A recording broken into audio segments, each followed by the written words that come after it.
आज मेरे पास बिल्डिंगें हैं, प्रॉपर्टी है, बैंक बैलेंस है, बंगला है, गाड़ी है। क्या है तुम्हारे पास? मोर जगह पेट्रोल है।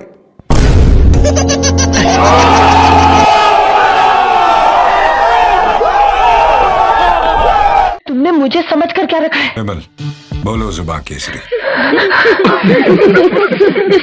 क्यों बुलाया मुझे? आज तोर जन्मदिन है ना, तोर बर विमल गुटकला हूँ। नहीं, मैं विमल नहीं, राजश्री खाता हूँ। Oh, no. ता ठीक है, ये सब गुटकल में फेंकल जाता हूँ। खवात हो बे तो रोक ले बे और बोल दे बे, बोलो जुबा केसरी।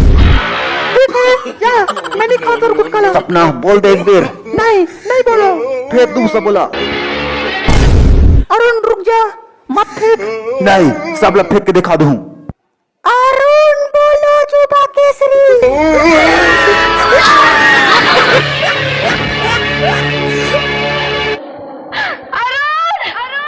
बोलो जुबा केसरी, जुबा केसरी, जुबा केसरी। Oh, no.